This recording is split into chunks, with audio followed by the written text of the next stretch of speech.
안녕하세요. 아내 위건용입니다.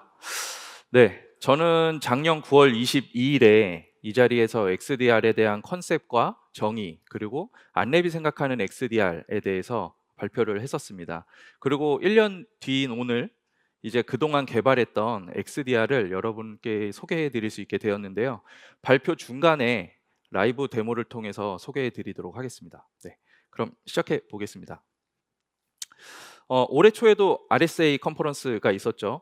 예, 여기 RSA 컨퍼런스를 다녀오신 분들도 계시고 다른 자료들을 통해서 많이 접해 보신 분들도 계실 것 같습니다.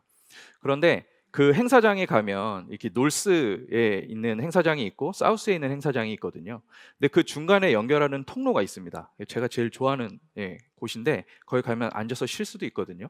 근데 거기에 가면은 이미지가 하나 붙어 있는데 이 이미지는 아마 보신 분들이 많지 않으실 것 같아요. 저는 그 거기에 있는 이미지를 딱 보는 순간 아 이거 사진 찍어 와야겠다 하고 지금 가지고 온 사진인데요. 저는 이 사진을 보면서 '아 저거 XDR을 얘기하는구나.'라고 생각을 했었습니다. 그렇게 생각했던 이유는 이 가운데 보시면 인제 RSA에서 이제 내건 슬로건이 있잖아요. 근데 이 슬로건 주변에 색깔이 다르게 S자로 표시된 부분이 있습니다. 예, 그 안에 보면 단어들이 보이는데 리스크, 데이터, 미티게이션, 사스, AI, 인텔리전스 이런 용어들이 보입니다. 저는 이 용어들을 보면서 '아 이게 XDR과 제로 트러스트 이런 이제 보안의 이 방향성을 얘기하는 거구나.'라고 생각이 들었고 여기 어디에도 XDR이라는 용어가 있진 않지만 이걸 보는 순간 'XDR이구나.' 하고 생각을 하게 됐던 것 같습니다. 지금 제 설명을 듣고 나니까 여러분들도 혹시 이게 인제 XDR로 보이실까요? 네. 만약에 보이시지 않는다면 이 세션이 끝나고 나면 다시 보시면 아마 '아 저게 XDR이구나.' 이렇게 보실 거라고 믿습니다. 네. 이렇게 지금 글로벌하게 다 XDR을 얘기하고 있고 국내에서도 XDR을 이렇게 많이 얘기를 하고 있는데요. 그 이유는 매년 이제 발표되는 가트너 하이프 사이클에서도 찾아볼 수가 있습니다. 가트너에서 매년 발표하는 이 하이프 사이클은 이 타임 라인에 의해서 기대감이 어떻게 지금 변하는지를 보여주고 있는 이런 그래프인데 이게 인제 기술에 대한 시장의 기대를 반영한 그래프라고 표현을 하고 있죠. 그런데 이 XDR은 21 년도에 이 생성기에 있었습니다. 이 생성기에는 이 컨셉들이 많이 생겨나고 이 컨셉들로 인해서 이 미디어에 폭발적인 관심을 받는 시기거든요. 이럴 때는 정말 많은 내용들이 나오고 실제 이 XDR이 모든 걸 다 해결할 수 있을 것 같은 이런 오해를 불러일으키기도 합니다. 근데 실제 XDR이 2018 년도에 처음 인제 컨셉으로 인제 나오고 나서 사실은 2020년, 21년 요때가 되면서 아마 여러분들도 XDR에 대한 얘기들을 많이 들으셨을 것 같아요. 그리고 저도 이 시기에는 '아 XDR만 있으면 정말 모든 것을 다 할 수 있는 건가?' 이런 오해가 있었던 시기였던 것 같습니다. 그러다 2022 년이 되면 인제 이 거품기라고 하는 인제 가장 위에 정상에 있죠. 저는 이거를 좀 몸으로 느꼈던 게 뭐냐면 22 년도에는 고객분들이 오히려 저희한테 XDR에 대해서 문의를 하는 건수가 굉장히 많아졌었어요. 저희가 얘기하지 않았는데 XDR을 하고 있는지, 준비를 하고 있는지, 안랩은 어떻게 하고 있는지 이런 문의가 꽤 많이 있었던 것 같습니다. 그리고 올해 2023 년에는 쪼끔 내려오긴 했지만 아직도 저 거품기에 있죠. 이제부터는 여러분들도 XDR에 대한 이제 경험을 많이 해 보실 수 있을 것 같아요. 예, 저희 안랩이 국내에서는 처음으로 XDR을 출시를 하지만 이제는 하나둘씩 생겨나지 않을까 예상을 좀 하고 있고요. 이제는 이 컨셉들이 조금 더 명확해지면서 XDR이 인제 지속적인 리스크 확인을 통해서 이것들을 관리하고 모니터링하고 리스크를 조치하는 요런 컨셉으로 좀 정리가 되고 있습니다. 그래서 이제는 XDR은 모든 것을 다 해 주는 존재가 아니라 모든 것을 다 할 수 있게 도와주는 요런 컨셉으로 좀 정리가 되는 것 같습니다. 이렇게 XDR이 관심이 많은 이유는 사실 환경의 변화 때문인데요. 이미 기업에서는 코로나가 발견되고 이제 클라우드가 확산되면서 변화를 하고 있었고요. 경쟁사도 사실은 이런 환경에 변화를 하고 있는 중이었습니다. 실제 고객사도 이런 환경에 맞게 계속 변화가 되고 있었는데 저는 정말 이게 우리 고객사도 똑같이 느끼고 있는 건가? 이게 정말 궁금해서 215 건이 넘는 이런 사업 건을 실제적으로 좀 분석을 해 보고 그다음에 설문조사와 인터뷰 이런 것들을 통해서 확인을 좀 해 봤었는데요. 실제 고객들의 요구 사항을 좀 확인을 해 보니까 XDR이나 리스크 이런 것들에 대해서 언급은 하지는 않으셨지만 내용들을 보면 리스크에 대한 내용들을 얘기를 하고 계셨습니다. 그래서 어 리스크에 대해서 어떻게 관리를 할 것인가, 어떻게 효율적으로 할 것인가, 예전에는 성능과 탐지율 이런 것들에 대해서 굉장히 중요하게 얘기를 했었다면 이제는 요구사항 자체가 좀 변화한 걸로 보여지고요. 이렇게 환경이 변화가 된 이런 시점에서는 이전의 솔루션들만으로는 사실 대응하기가 쉽지 않은 게 현실입니다. 그래서 어떻게 리스크를 효율적으로 관리할 것인가 이런 것들이 필요하게 된 시점이라고 보여지고요. 제가 이 XDR을 기획하면서 가장 중요하게 생각했던 부분이 고객과의 소통입니다.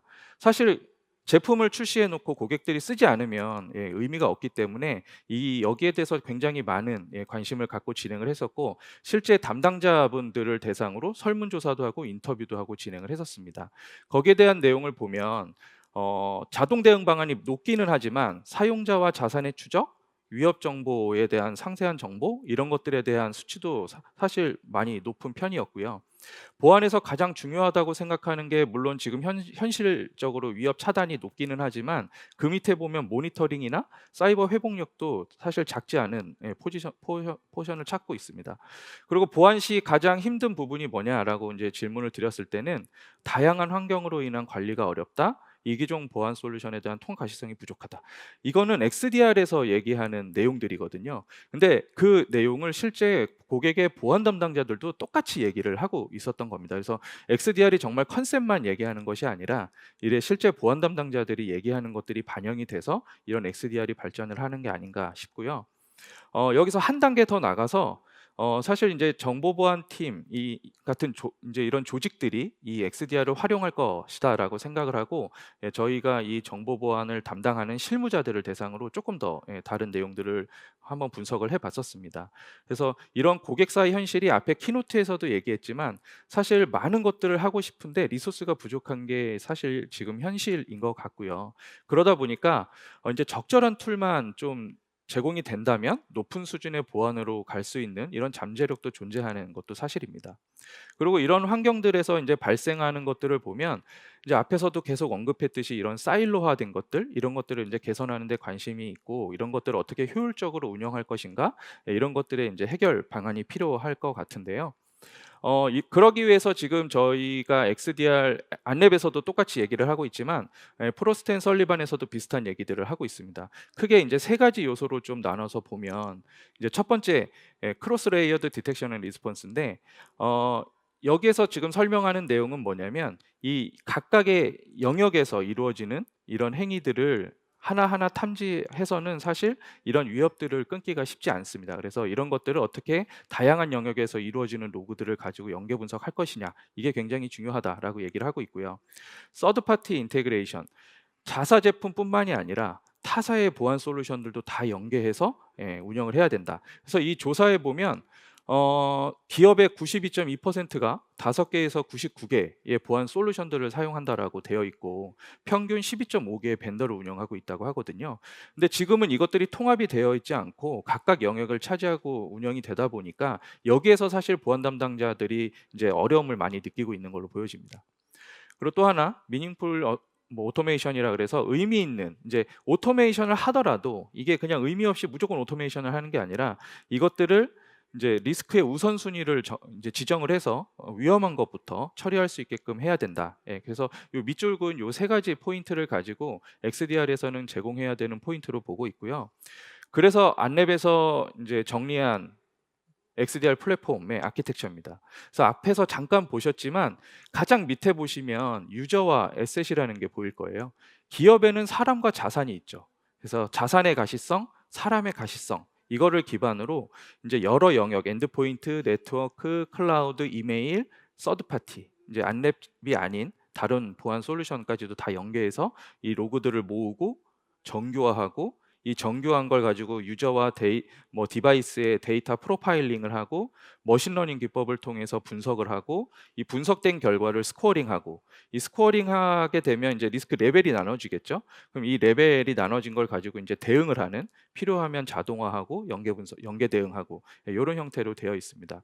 그래서 저희 플랫폼에는 AI나 머신러닝 기법이 적용이 돼서 이제 유저별, 자산별 학습도 하고 그런 걸 가지고 이제 시나리오를 만들어내고 있는데요. 여기서 잠깐 언급했듯이 시나리오에 대해서 좀 말씀을 드리려고 합니다. 리스크를 탐지하기 위해서 중요한 포인트 그 하나가 시나리오인데 사실 고객사 분들하고 가서 얘기를 하다 보면 가장 어려워하는 부분이 이 시나리오였었어요. 심을 운영하고 있는데 XDR과 같이 한번 구현을 해보고 싶은데 시나리오가 도대체 어떻게 만들어야 될지 모르겠다. 이런 얘기들을 많이 말씀을 주셨거든요. 근데 그게 사실인 게 사실 이런 위협 정보, 새롭게 발견되는 이렇게 공격자들이 하는 행위들을 상상력만으로 사실 시나리오를 만들기는 쉽지 않은 게 현실입니다. 근데 안랩에서는 이런 것들에 대한 정보가 이제 계속 수집이 되고 있고 실제 포렌식이나 이런 것들을 하면서 확인된 내용들 이런 것들을 시나리오에 반영을 계속 하고 있기 때문에 이런 것들의 시나리오를 계속 업데이트해 주고 또 최신 위협을 대응할 수 있게 계속 반영이 되고 있기 때문에 이런 게 안랩의 이제 장점으로 생각이 되고 있고요. 이렇게 제공된 시나리오도 사실은 기업마다 환경이 다 다르기 때문에 똑같은 시나리오를 적용해서 똑같은 효과를 볼 수 있다고 생각하지는 않습니다. 그래서 그 맨 하단에 보시면 시나리오 룰도 온오프 할 수 있도록 되어 있고요.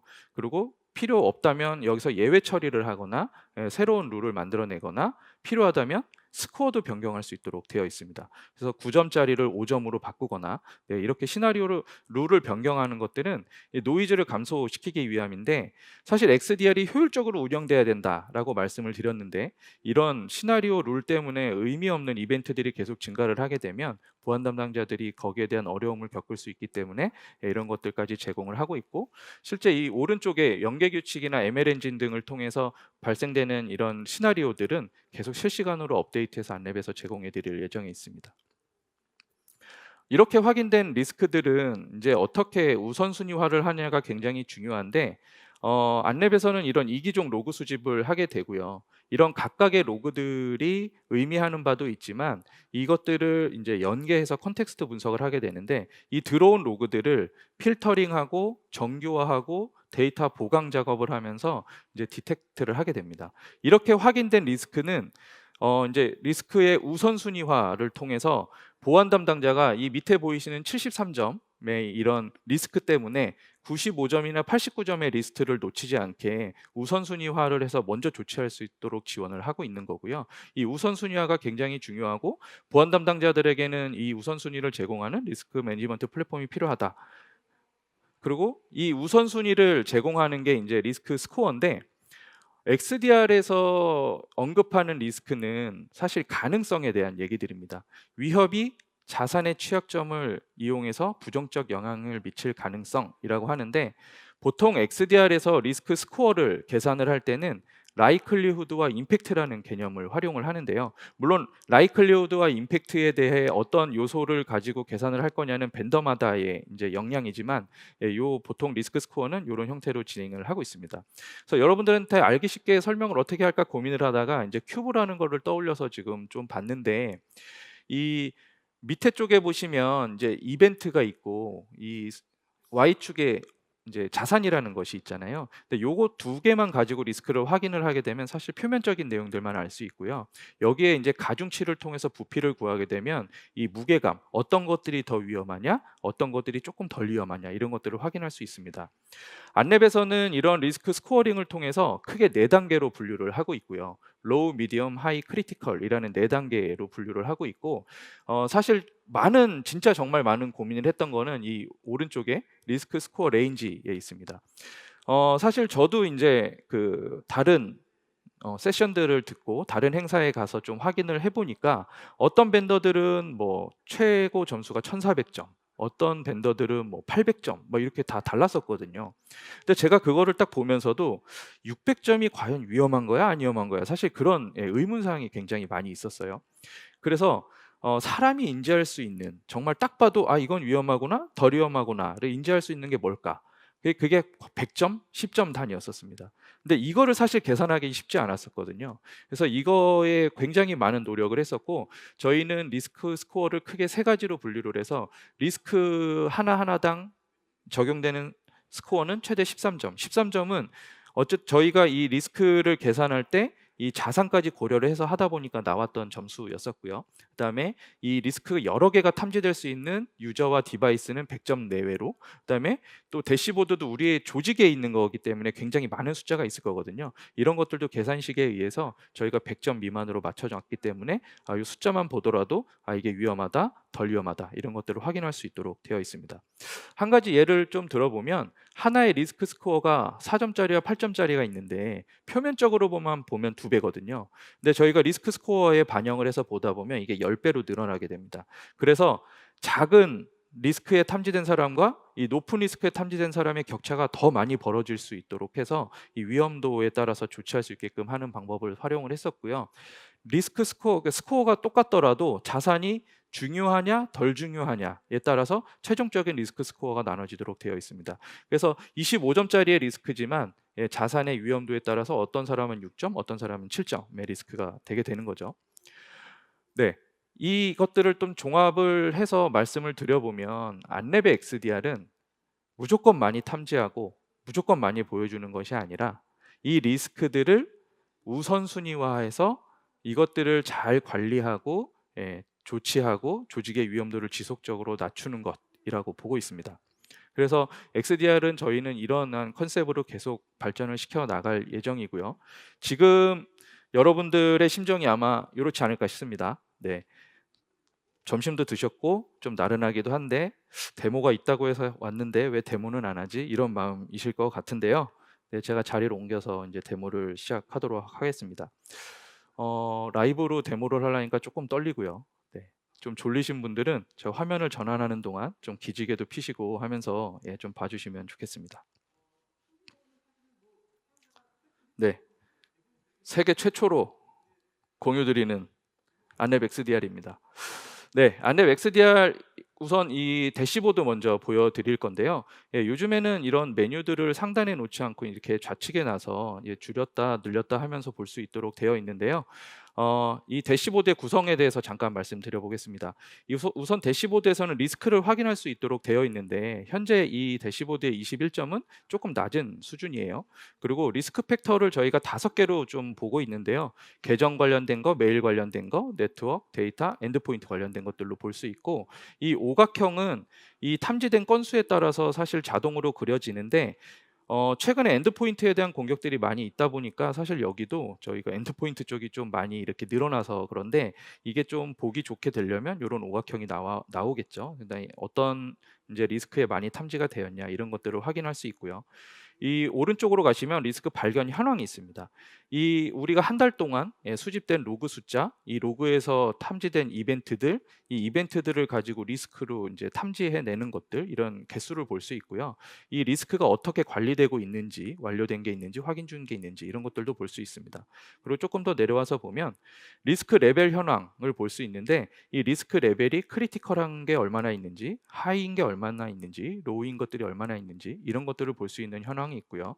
그 옆에는 이 리스크를 구성하게 된, 리스크를 구성한다니까 좀 웃긴데 리스크를 이제 탐지한 유저와 디바이스가 이제 증감의 내용을 가지고 있습니다. 그래서 어제 대비 오늘 늘었냐 줄었냐 이런 내용들을 좀 볼 수 있고, 필요하다면 여기 관련된 유저나 디바이스도 볼 수 있어요. 그리고 이제 이 옆에 에셋 현황을 보면 자산에 대한 가시성인데 이 유저 실제 이제 현재 55명의 유저가 식별이 됐고 신규로 5명이 확인이 됐다. 신규는 최근 7일 내에 확인된 유저나 디바이스예요. 그래서 보통 안랩도 이것을 테스트하다 보니까 신입 사원들 이런 분들이 이제 여기에 올라오게 됩니다. 그러면 이제 저희가 관리를 해 나가야겠죠. 그리고 자산들, 디바이스도 130개가 식별이 됐는데 신규가 10개, 미확인이 5개 이런 내용을 볼 수 있고요. 이 밑으로 오시면 최근 이제 리스크로 확인된 애들의 탑 5를 볼 수 있고, 이 관심 어셋 같은 경우는 제가 계속 모니터링 해야 되는 이런 유저나 자산을 넣어서 볼 수 있습니다. 좀 이따 데모에서 한번 보여드리고요. 저희가 고객하고 많이 소통하고 넣었던 기능 중에 가장 또 고객분들이 좋아하시는 게 바로 요 최신 보안 뉴스 TI 연동된 내용입니다. 제가 확인을 해보니까 보안 담당자분들이 사실 매일매일 하는 업무들 중에 가장 먼저 하는 게 이런 뉴스 확인하는 것들이더라고요. 뉴스도 확인하고 취약점 정보도 확인하고, 그것들을 많이 한다는 이유는 하게 되면 그 뒷단에 해야 될 일들이 있잖아요. 확인을 했으면 우리 내부에 있나? 이것들을 조치해야 되는 것들인데 이 TI하고 연동을 해서 저희가 보안 뉴스도 가지고 오지만 이 중간에 보면 내부 영향도라는 것들을 볼 수가 있습니다. 이 뉴스에서 나온 IOC 정보가 우리 내부에 얼마나 지금 영향을 주고 있는지, 그 리스크를 누가 가지고 있는지, 어떤 자산이 가지고 있는지 이런 것들을 볼 수 있는 고객분들이 가장 좋아하는 메뉴였었습니다. 그래서 요것들에 대해서 한번 말씀을 드려볼 텐데요. 제가 다 보여드리지는 못할 것 같고 대시보드에 대해서 설명을 드렸으니까 리스크에 대한 거 하나, 그다음에 자산에 대한 거 하나, TI에 대한 거 하나 이렇게 해서 한번 말씀을 드려보겠습니다. 먼저 리스크에서 말씀을 드릴 것 같은데요. 리스크 팩터에 보면 제가 아까 5개가 있다고 말씀드렸습니다. 이 5개에서 한번 계정을 들어가 볼게요. 네, 계정을 들어가 보면 현재 계정에서 발생된 건수가 6건이고 가장 높은 리스크 레벨이 지금 하이에 있는 것들이 있습니다. 이 하단에 보면 이게 지금 필터링된 결과가 이제 컬러가 좀 다르게 나오죠. 다른 것들도 눌러보면 필터링돼서 결과를 바로바로 볼 수 있도록 되어 있습니다. 그래서 이 계정에서 지금 이 타임라인 순으로 가장 최근에 발견된 리스크이고요. 이것들을 한번 확인을 좀 해보면 여기에 대한 설명들이 있습니다. RDP를 이용한 이중 로그인 시도 탐지고 여기에는 레터럴 무브먼트 행위로 판단이 되고 피싱 메일을 수신한 유저가 있다. 이런 내용들을 일단 보여줘서 이제 보안 담당자들이 쉽게 이해할 수 있도록 지원을 해드리고 있고요.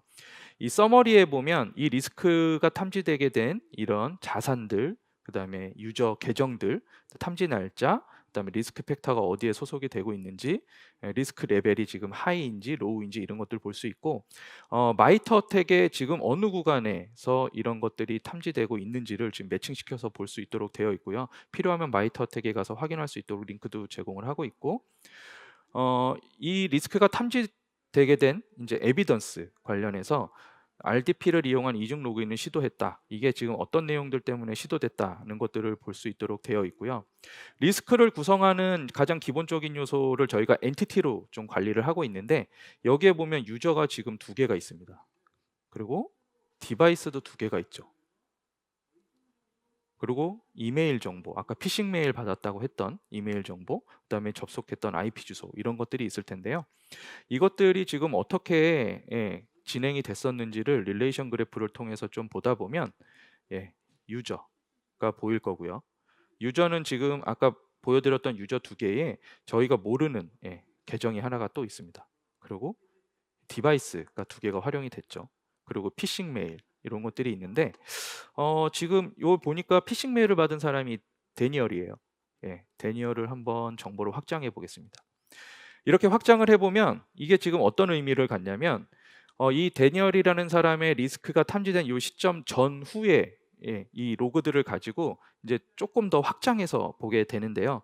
이 사람은 사실 이런 피싱 메일도 받았지만 다른 메일도 사실 받은 흔적이 있거든요. 물론 정상인 것도 있을 거지만 이런 리스크에 관련되지 않더라도 이 사람의 관련된 이벤트들을 좀 확장해서 보여주는 형태다. 그러니까 이렇게 이해해 주시면 될 것 같고요.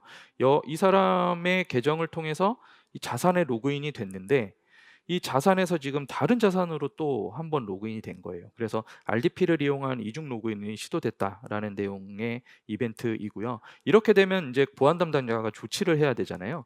그러면 이 유저한테 할 수 있는 거는 알림 메일을 보내는 거겠죠. 그리고 이쪽에 보면 추천 대응이라는 메뉴들이 있습니다. 그래서 이런 리스크가 있을 때 이런 추천 대응을 통해서 유저한테는 알림 메일을 발송해 디바이스에는 지금 V3 네트워크나 그다음에 이런 시큐리티 에이전트를 통해서 공지사항을 보내 이런 것들을 할 수 있는데 제가 그래서 네트워크 차단을 한번 해볼게요. 네. 네트워크가 이제 차단됐다라는 내용을 볼 수 있죠. 그리고 아마 점수가 바뀌었을 겁니다. 네. 그래서 점수가 지금 이제 여러 건을 계산하다 보니까 조금 이제 더 해야 내려갈 것 같아요. 제가 아마 리스크를 조금 더 내려보면서 한번 보여드릴게요. 네, 이렇게 하면서 지금 할 수 있고 이 리스크 팩터를 한번 말씀을 드렸으니까 이번에는 좀 자산으로 한번 내려가서 한번 말씀드려 보겠습니다. 물론 여기에 이제 리스크 레벨에 따라서 볼 수 있다고 말씀드렸는데 크리티컬이나 하이나 미디엄 로우, 하이도 눌러보면 아까처럼 요런 리스크에 대한 것들을 볼 수 있고, 여기는 또 필터링이 이제 하이에 대한 리스크 레벨로 이제 필터링이 되어 있죠. 그리고 여기 들어가서도 아까처럼 똑같이 할 수 있습니다. 그리고 여기에 관리를 이제 클로즈를 하게 되면 점수가 이제 다운이 되겠죠. 네. 이게 이제 조치됐다라는 내용이니까, 그래서 완료된 리스크가 하나가 올라가고 점수가 내려간 걸 보실 수 있을 겁니다. 그래서 리스크를 조치할 때마다 이제 점수가 낮아지는 거예요. 그래서 사실 보안 담당자들이 해야 될 일은 이 리스크를 계속 조치해 나가는 일일 겁니다. 그리고 이제 자산으로 가서 저희가 유저와 디바이스가 있다고 했는데, 유저에는 사실 미확인이 현재 없어서 이 디바이스를 한번 보도록 할게요. 예, 디바이스의 미확인을 좀 보면 미확인 자산이 5개가 확인이 됐는데 그중에 리스크 있는 자산이 있어요. 근데 보니까 VPN 솔루션에 의한 건데 우리 자산은 아닌데 리스크가 지금 발생을 했던 거죠. 그래서 이런 내용들을 좀 보다 보니까 이런 지금 리스크를 가지고 있는데 이게 알 수 없는 자산이 지금 이 사람하고 연관이 되어 있어. 그러면 이 사람의 상세 정보를 들어갑니다. 그럼 이 사람의 정보들을 볼 수 있어요. 회사, 소속 부서, 직책 이런 것도 볼 수 있고, 태그를 보니까 개발팀으로 되어 있어요. 저희가 태그는 좀 이따 설명드리겠습니다. 그래서 이런 연관된 내용들을 쭉 보다가 이 사람은 내가 조금 더 봐야겠어. 그냥 좀 더 관심을 좀 갖고 보자라고 하면 제가 관심 자산에 추가를 합니다. 그러면 어떻게 되냐면 대시보드에서 이 사람이 올라와요. 이제 매일매일 대시보드를 통해서 이 사람의 리스크를 계속 확인할 수 있도록 되는 겁니다. 네, 이렇게 확인할 수도 있고요. 자산 쪽에 들어가면 저희가 지금 가장 기본으로 하고 있는 게 유저와 자산의 가시성이거든요. 유저가 몇 명이 있냐, 이 몇 명의 유저가 어떤 자산들을 가지고 있냐 다 매핑이 되어 있습니다. 그래서 눌러보면 유저도 55명에 대한 정보들이 쭉 있고, 디바이스 130개에 대한 정보들이 쭉 있죠. 그래서 이런 것들을 통해서 필요하다라고 하면 또 들어가서 또 상세 정보를 볼 수 있고, 이 사람이 갖고 있는 리스크도 볼 수 있고, 또 이런 리스크는 누가 가지고 있는지, 어떤 자산에서 발생을 했는지 이런 것들을 다 확인할 수 있도록 되어 있습니다. 그리고 필요하다면 또 관리에 가서 이 사람을 관심으로 추가하거나 이런 리스크에 들어가서 이런 것들을 바로 조치를 하거나, 이거는 조금 더 확인, 악성 코드는 탐지가 됐는데 저희가 1점으로 되어 있는 거는 사실 XDR에서 악성 코드 탐지는 위험하지 않습니다. 왜냐하면 탐지가 되고 조치가 된 거거든요. 근데 여기에 어떤 이벤트가 붙었을 때에 더 위험하다고 보는 거기 때문에 여기선 1점으로 되어 있는데, 이것들은 뭐 어쨌든 탐지가 됐으니까 조금 더 보자는 의미로 인프로그레스로 한번 바꿔볼게요. 그럼 여기 지금 확인 중인 리스크로 보이시죠?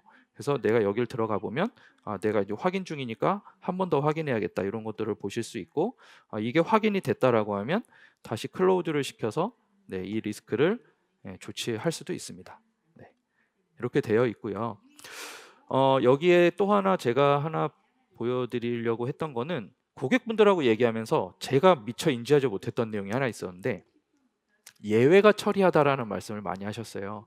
그래서 예외는 주로 이제 뭐 이런 임원분들이나 이런 분들에 대해서 예외 처리가 필요하다 이런 내용들도 좀 있었는데, 여기 보면 지금 CEO 분이 계시잖아요. 근데 CEO 분도 보니까 리스크가 하나가 있어요. 근데 봤더니 메일 첨부 파일 이중 확장자 탐지 이런 내용이거든요. 근데 이게 중요하지 않은 것 같아. 그러면 이거를 예외 처리할 수 있도록 되어 있습니다. 그럼 예외 처리를 하면 어떻게 되냐면, 이분은 이 리스크에서도 예외가 되지만 이 룰에서도 사실 빠지게 되어 있거든요.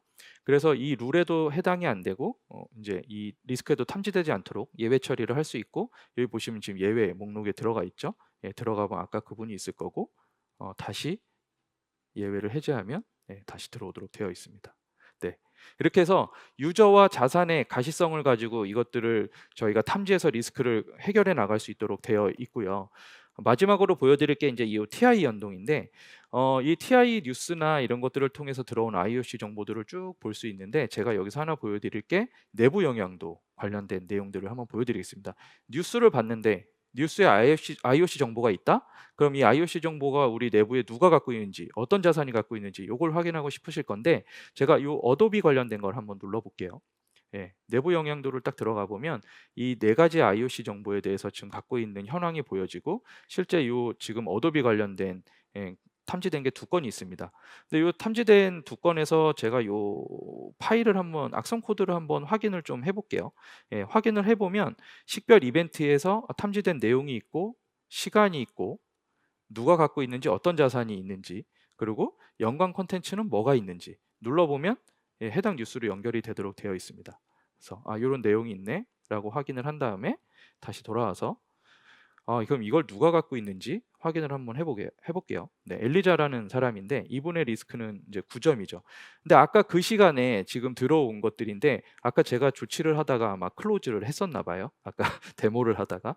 그래서 요것들을 클로즈하거나 아니면 다른 이벤트를 들어가서 뭐 확인을 해서 클로즈를 하거나 하는 형태로 되어 있습니다. 제가 아까 보여드리려고 했던 거는 아마 제가 눌러서 아마 클로즈가 됐던 것 같은데 여기에 오면 에비던스에 보면 아까 보셨던 해시 파일이 있어요. 808 어쩌고저쩌고 하는. 네, 이런 해시 파일들을 보면서 클로즈를 하거나 요걸 다시 인 프로그레스로 하거나 다시 뉴로 하면 다시 이건 또 새로운 리스크로 확인이 돼서 제가 조치해야 되는 이런 형태로 되어 있습니다. 물론 여기에 이제 관심 자산이나 이런 것들은 쭉 해서 볼 수 있고요. 제가 지금 20점밖에 낮아지진 않았지만 이것들을 조치를 하면 할수록 점수가 점점 낮아질 거고 여기에 대한 리스크들은 유저가 갖고 있는 리스크도 있고 디바이스가 갖고 있는 리스크도 있고 이것들을 볼 수 있는 형태로 되어 있습니다. 네, 긴장을 좀 많이 한 데모인데요. 어쨌든 잘 된 것 같습니다. 잘 된 것 같고요. 네, 일단 저희가 시간이 다 됐으니까 마무리를 하도록 하겠습니다. 저 다 보여드리지 못한 데모는 지금 부스에 나가시면 전시가 되어 있으니까 거기서 더 많은 것들 보실 수 있을 것 같고요. 안랩에서는 사실 이런 것들을 하기 위해서 많은 보안 솔루션들의 로그를 수집하고 이것들을 연계 분석하고 있는데 사실 이게 더 효율적으로 운영이 되려면 더 많은 솔루션들을 연동하고 연계하고 분석하고 대응해야 됩니다. 그래서 안랩은 오픈 플랫폼으로 지금 구성이 되어 있기 때문에 고객분들이 사용하시는 여러분들이 사용하고 계시는 보안 솔루션들을 최대한 많이 연동을 해서 조치를 할 수 있도록 노력을 할 거고요. 보안 벤더들은 안랩 XDR을 통해서 같이 시너지를 내면서 발전할 수 있을 것 같습니다. 안랩은 이 플랫폼을 통해서 고객과 함께 그다음에 보안 벤더들과 함께 이 XDR을 계속 발전시켜 나가도록 하겠습니다. 그리고 저기 키위 오프닝에서 저희 사장님께서 한번 말씀 주셨죠. 안랩 XDR 10월 5일 날 출시합니다. 오늘 아닙니다. 10월 5일이에요. 10월 5일 이후에는 이 출시된 XDR을 한번 경험해 보실 수 있을 것 같고요.